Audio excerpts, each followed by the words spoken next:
सर्वप्रथम तर शशांकराव यांचं पॅनल निवडून आलं, त्यांचे मनपूर्वक त्यांचं अभिनंदन करतो.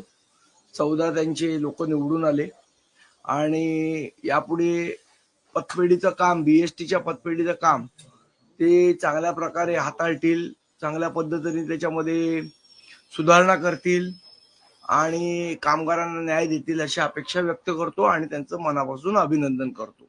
त्याचप्रमाणे दुसरं पॅनल होतं ज्यांचे 4 लाडांचं पॅनल, त्यांचे 4 निवडून आले, त्यांचं सुद्धा अभिनंदन करतो.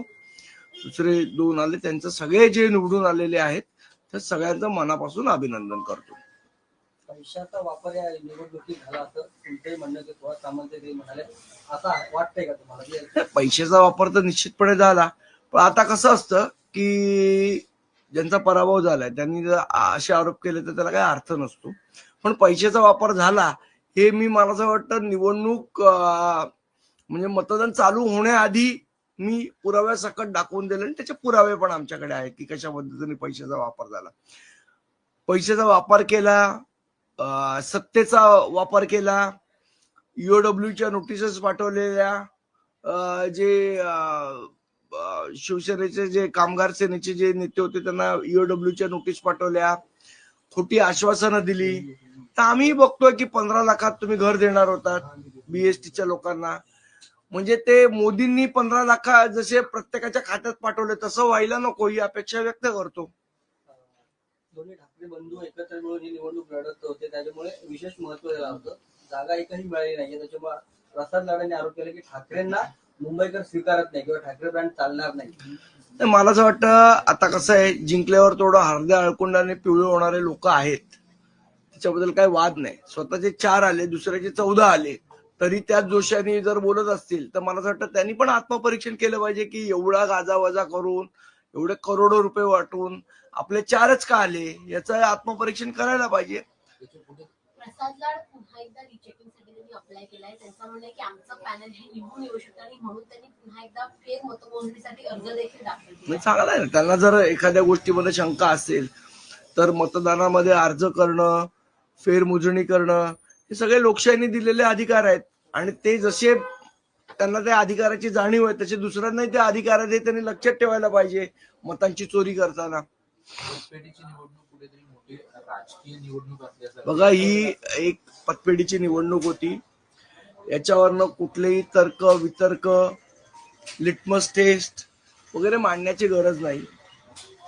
फक्त एवढंच सांगेन, युद्ध अजून संपलेलं नाही, कारण अजून आम्ही जिंकलेलो नाही. त्यामुळे युद्ध चालूच आहे आणि युद्ध तसंच चालू राहील.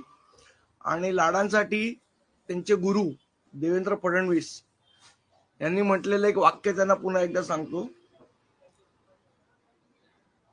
मेरा पानी उतरता देख, मेरा पानी उतरता देख, किनारे पे घर मत बसा लेना, मैं समुंदर हूं वापस लौट के आऊंगा. धन्यवाद. संदीपजी, तुमच्या नावाने तुमच्यावर आरोप करण्यात आलाय की संदीप देशपांडे नवीन कोंबडा आहे सकाळी उजवणारा, त्याला संजय राऊत चावला, असं प्रसाद लाडांनी तुमचं नाव घेऊन केलंय.